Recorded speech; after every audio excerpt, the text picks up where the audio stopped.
Mon chemin de vie, j'ai été marié 3 fois, 2 fois avec des femmes, une fois avec un homme. J'ai eu 3 enfants. Le chemin pour devenir qui je suis aujourd'hui, ouvertement gay, était un chemin compliqué pour moi. Pour répondre à la question, pourquoi est-ce que je n'ai pas fait mon coming out quand j'ai eu 18 ans? Mais il faut juste se remettre dans la société qui était à l'époque, qui est très différente de ce qu'on vit aujourd'hui. Pour donner quelques repères, d'abord tout le monde se souvient que jusqu'en 1982, l'homosexualité était faiblement pénalisée, mais c'était néanmoins quelque chose qui était utilisé par la police pour traquer les homosexuels. Il y a eu des rafles dans des bars, il y a eu, en France, il n'y a pas eu seulement Stonewall aux États-Unis, mais aussi en France. Entre 1945 et 1982, il y a eu 10 000 hommes condamnés pour outrage aux bonnes mœurs, pour attentat à la pudeur, en fait pour homosexualité, et qui à l'époque ont publié leur nom dans les journaux. Ils perdaient leur job, ils perdaient leur loyer, ou leur appartement, ne voulait plus le loger. Ils étaient mis comme des parias. Moi, je suis grandi. Alors, j'ai eu 18 ans en 81. La société a commencé à changer à ce moment-là. Mais je me suis construit dans un monde comme celui-ci. 1981, et il y a aussi l'apparition du sida. J'étais tout jeune à l'époque où on se cherche. J'ai toujours ressenti une attirance pour des garçons. J'ai un très lointain souvenir, je crois en seconde, d'un garçon dans ma classe que je trouvais extrêmement beau, et que je regardais, je me forçais à dire, faut pas que je le regarde, parce que quand même, ça se fait pas. Les moments où on cherche adolescent. J'ai eu des aventures avec des garçons, et puis j'ai eu des aventures avec des filles. Tu me disais que ta première expérience, c'était avec un garçon. Ma première expérience sexuelle était avec un garçon. Mais dans ma tête, à l'époque, dans cet environnement, qui était un environnement hostile, même si c'était pas critique, mais c'était relativement hostile, moi je me suis construit en me découvrant plutôt, ça marche avec les filles, ça marche avec les garçons. Ça marchait bien avec les filles, j'avais du succès avec les filles. Bon, je suis un hétéro qui parfois a un peu de succès avec les garçons. Et j'ai rencontré la première femme que j'ai épousée, qui correspondait tout à fait à l'idéal de femme que je pouvais vouloir. On s'est mariés. On a vécu ensemble on a été mariés pendant 10 ans. On a eu 3 enfants. Et durant ce moment-là, j'étais toujours dans ce schéma qui était de me dire non, je suis pas gay. Et je me questionnais peu par rapport à ça parce que je m'étais construit ainsi. Donc tu dis que ça vient de la société, la pression venait pas du tout d'un schéma familial, c'était vraiment sociétal. Alors, c'est vrai que je l'ai pas évoqué. Je suis issu d'une famille plutôt bourgeoise, non fortunée, mais vivant bien à Paris, de parents plutôt libéraux, assez classiques mais libéraux. Je suis convaincu que si je leur avais dit je suis gay, on n'aurait peut-être pas dit je suis gay à l'époque, c'est pas les mots qu'on utilisait. Peut-être qu'il y aurait eu 1 ou 2 jours un peu difficiles, mais tout de suite ils m'auraient dit tu es notre fils, on t'aime tel que tu es. C'était quoi les mots qu'on utilisait? J'en suis convaincu. Pardon? Les mots qu'on utilisait à l'époque. On disait homosexuel, ou on disait PD, ou on disait, enfin, le mot gay est apparu plutôt dans ces années-là, et plutôt dans une optique qui était d'être non péjoratif. Auparavant, on parlait plutôt des tafioles, des pédales, des mots qui existent toujours, hein, mais qui aujourd'hui sont plutôt du registre de l'insulte.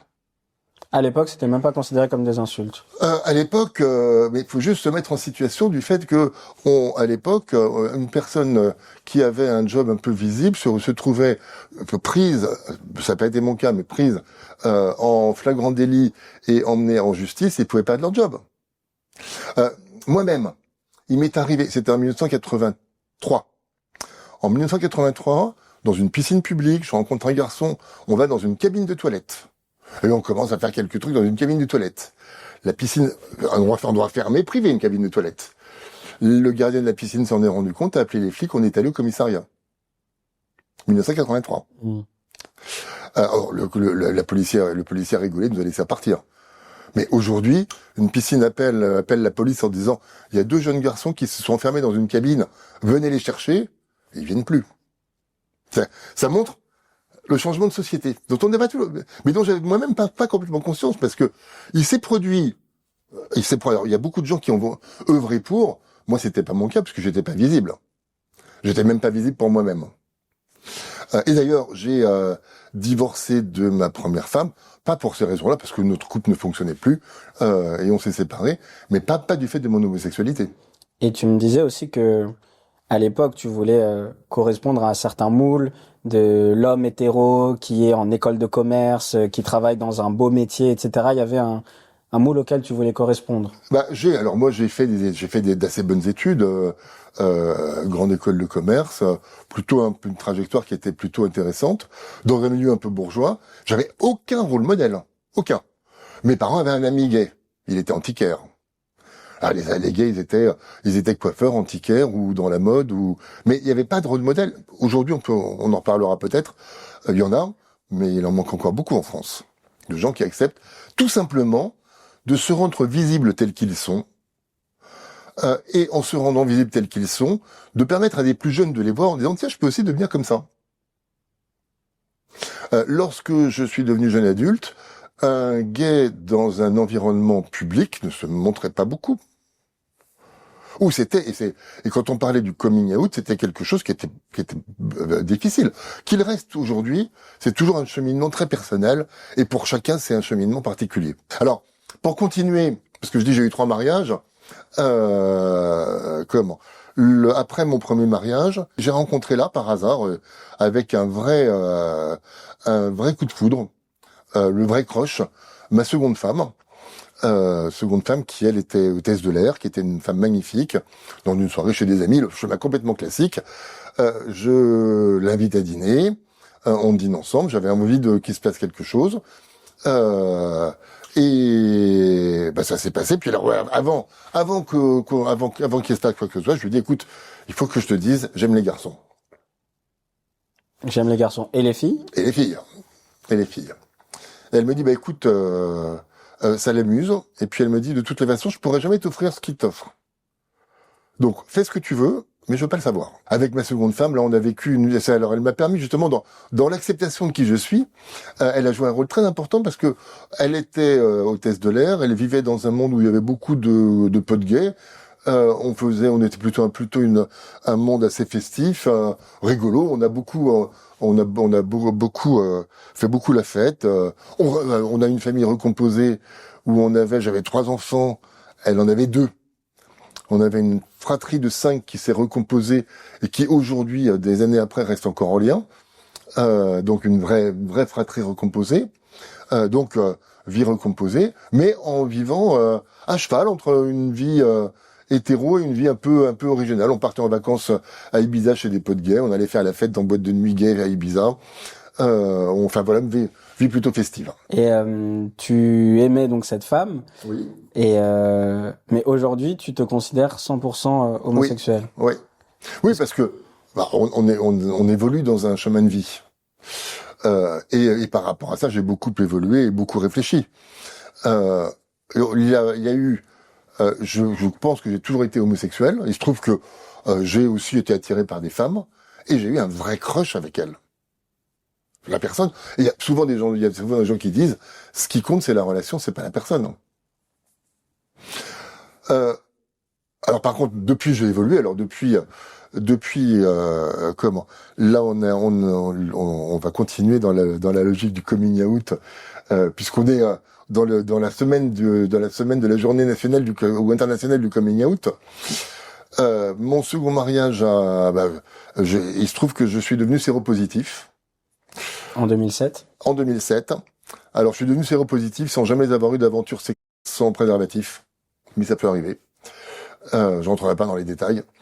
Et à ce moment-là, après une première réaction plutôt une réaction très positive, ma seconde femme a eu du mal à l'assumer. Alors ça correspond en plus à une rupture du contrat. Faudra jamais que je le sache. Quand je lui ai annoncé, il a quand même fallu que je lui dise que j'avais du sexe avec des garçons. Et donc là, on s'est séparés. Et là, à ce moment-là, je me suis dit, je vais arrêter d'évoluer ou de me chercher. Maintenant, je sais clairement qui je suis gay, puis en plus c'est plutôt plus facile d'être séropositif en étant gay que d'être séropositif en étant hétéro. Pourquoi? Parce que les gays sont plus au courant de ce qu'est la séropositivité et à ce titre-là sont plus tolérants. Lorsqu'on m'a appris que j'étais séropositif, on m'a appris que j'allais mourir d'ici 4 ans. Au pire. Parce que 18 ans en 1981, n'ayant pas vécu dans un monde homosexuel pendant très longtemps, Donc j'ai pas été confronté à la crise du sida, personnellement. J'ai pas eu d'amis qui est disparu. J'avais pas d'amis gays en 80, 82, 83. J'avais des amis hétéros, dans des bandes hétéros écoles de commerce. Donc j'ai pas eu comme d'autres de mon âge ont eu autour d'eux, s'ils sont encore en vie, une hécatombe de potes qui ont disparu. Mais néanmoins, j'avais l'âge d'y être confronté, donc d'y réfléchir. Et donc pour moi, le jour où on attrape le HIV, on sait qu'on est condamné à 4 ans. Et dans une fin qui sera pas grave. C'est ce que j'ai pensé qu'on allait m'annoncer. Les médecins m'ont dit, vous n'en mourrez pas, et vous verrez plus vieux peut-être que d'autres. Ce qui est vrai, mais je le croyais pas à ce moment-là. Donc ça a été un choc. Ah oui, bien sûr. Bien sûr. Et finalement, avec le temps, tu dirais que ça a eu un impact. Et alors paradoxalement, c'est peut-être ça qui m'a permis de complètement me faire à moi-même mon coming out. Parce que le coming out à 18 ans que je n'ai pas fait, c'est que je l'avais pas fait à moi-même. Et c'est là où, en séropositif, ça fait quand même pas mal réfléchir sur le chemin de vie, en me disant, mais qu'est-ce qu'il est, de quoi est-ce que j'ai envie? Le fait d'être devenu séropositif, ça m'a permis de faire mon propre coming out pour moi-même, ou coming in pour moi-même peut-être dans ces cas-là, en acceptant de dire ok je suis gay et c'est bien ce qui me convient, ce qui me correspond. Est-ce que tu peux expliquer un peu ce processus de réflexion de ça y est, je suis séropositif et il y a ce déclic de je ne veux plus me mentir à moi-même, si tu peux vraiment développer cette idée que je trouve hyper intéressante. Les moments où sa propre vie est en balance, on peut en avoir plusieurs dans son existence, j'en ai eu plusieurs, sont quand même toujours des moments qui font beaucoup réfléchir. C'est toujours des moments qui font grandir. Parce que, je dis bien en balance, parce que j'étais pas du tout en train de mourir, mais j'étais en train de me projeter comme si c'était le cas. Donc dans ces cas-là, on est amené à, je suis amené pas mal à réfléchir. Ces moments de vie, des moments de vie ou de rupture de vie, sont toujours des moments dans lesquels on est amené à rééquilibrer les priorités. Qu'est-ce qui compte vraiment pour moi?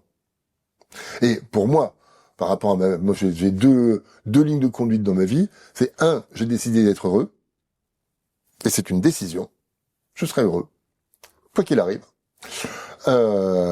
Et c'est on peut toujours prendre les choses avec le sourire. L'annonce du HIV, c'est une plaque de béton dans la figure, qui tombe dans la figure, l'impression que la vie va s'écrouler, l'impression que, etc., etc.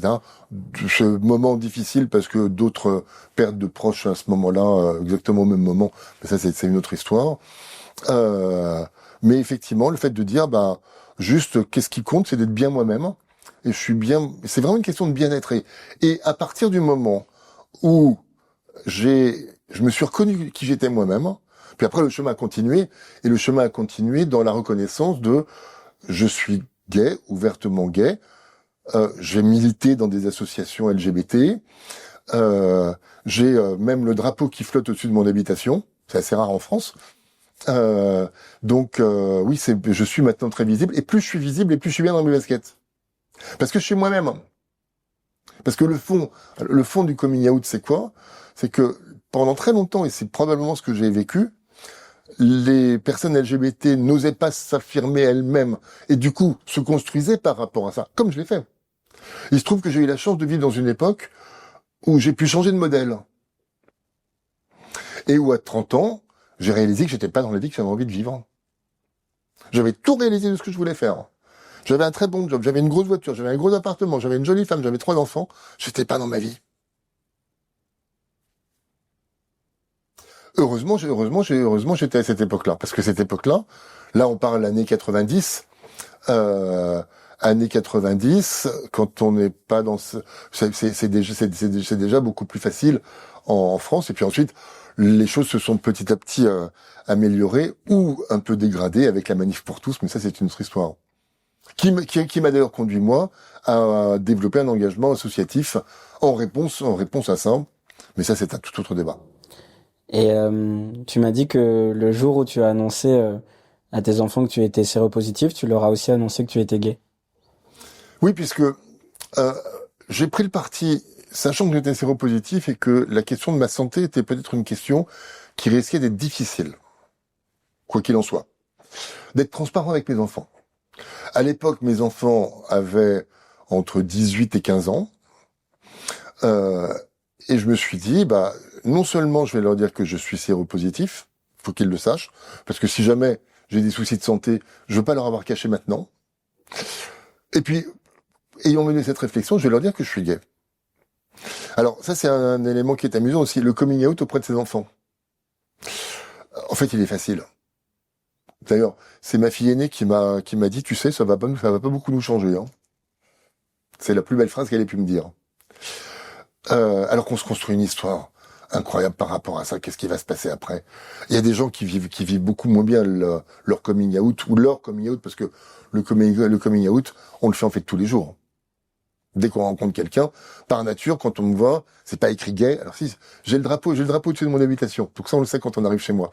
Mais quand on me rencontre, on le sait pas. Et finalement, ça s'est bien passé.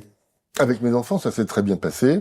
Avec mes enfants, ensuite, on a moi, j'avais 2 enfants qui vivaient avec moi.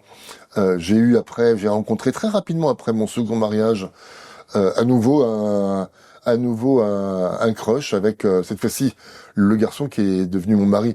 On a passé 13 ans ensemble, mais on s'est mariés beaucoup plus tard. Puis on a depuis divorcé. Il est venu vivre avec moi. Et j'avais 2 de mes enfants qui habitaient là en permanence. On a cohabité comme une famille recomposée. Ce que je peux dire, c'est qu'au final, et c'est pourquoi je disais, j'aurais pas envie de recommencer ma vie et de refaire d'autres choix, c'est que les choix que j'ai faits par rapport à ce à quoi ils ont conduit, j'ai apprécié de vivre chacune des époques. Parce que j'ai cette chance-là formidable.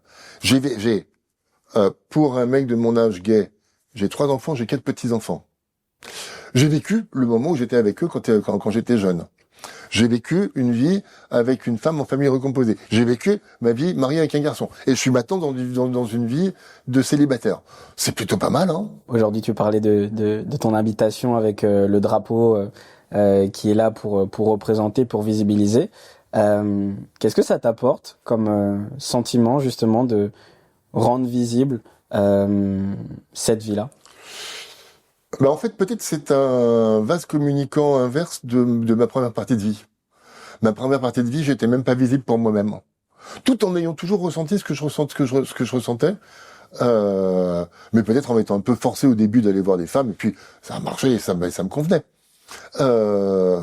Donc c'est peut-être l'extrême inverse d'une visibilité plus forte que d'autres. Aujourd'hui, tu adhères à une association qu'on soutient aussi ici chez Pluriel, c'est les Audacieuses et les Audacieux. Oui. Est-ce que tu peux nous parler de cette association? Alors, j'y contribue depuis peu de temps. La vocation des Audacieux, c'est d'accompagner des personnes âgées LGBT, isolées et éventuellement malades. C'est un des éléments qui peut être particulier pour des personnes LGBT, c'est que n'ayant pas d'enfants, en cas de problème de santé grave, en cas en situation de vieillesse, des personnes peuvent se retrouver très isolées. Et c'est le but de l'association que de rompre cet isolement-là. Et on est en pleine actualité, puisque l'inauguration a lieu aujourd'hui. Les Audacieux ouvrent aujourd'hui la Maison de la Diversité à Lyon, qui est un lieu d'accueil pour des seniors LGBT, avec tout un principe participatif, avec des espaces de vie commune, des espaces séparés pour chacun, et des espaces prévus pour des plus jeunes pour avoir une mixité en termes d'âge. C'est le premier projet qui existe de ce type-là en France, et je trouve que c'est un vrai sujet. Donc c'est hyper important de les soutenir. Oui. Même si, personnellement, j'ai la chance d'avoir une famille, d'avoir pu constituer une famille, et donc c'est pas par rapport à un besoin personnel de soutien personnel. On se posait la question ensemble de pourquoi tu n'as pas fait ton coming out à 18 ans. Qu'est-ce que tu dirais à un jeune homme ou une jeune femme de 18 ans qui regarde cette vidéo et qui hésite, qui se pose des questions? Alors moi, je lui dirais de chercher à ne pas s'enfermer dans des normes sociales supposées. Souvent, la limite du coming out, souvent, la raison pour laquelle les gens ont du mal à faire un coming out, c'est qu'ils ont peur de la réaction après. De fait, si je suis gay ou lesbienne, je suis gay ou lesbienne. Donc, si on n'apprécie pas les gays ou les lesbiennes, on ne les appréciera pas. Mais si je suis visible, que j'ai donc fait mon coming out, je peux être protégé par, attention, t'es en train d'attaquer quelque chose que t'as pas le droit d'attaquer. Quand je suis invisible, je me mets en danger. Parce que dans ces cas-là, c'est toutes les pressions que je peux subir. Donc le message, c'est de dire, c'est pas du prosélytisme sur faites votre coming out. Mais le coming out et la visibilité sont, à mon sens, des éléments de bien-être dans sa peau personnelle énormes. C'est qu'on n'a pas à cacher qui on est. On peut raconter ce qu'on fait. On raconte pas les détails de ce qu'on peut faire, mais on peut raconter quelle est sa vie. On peut partager des éléments de sa vie, et on n'est pas tout le temps en train de chercher qu'est-ce que je peux dire, qu'est-ce que je peux pas dire, qu'est-ce que je vais cacher, qu'est-ce que je vais raconter, dans ce qui est une charge mentale monstrueuse. C'est jamais bon dans un esprit, parce que c'est un truc lourd, c'est toujours un truc lourd.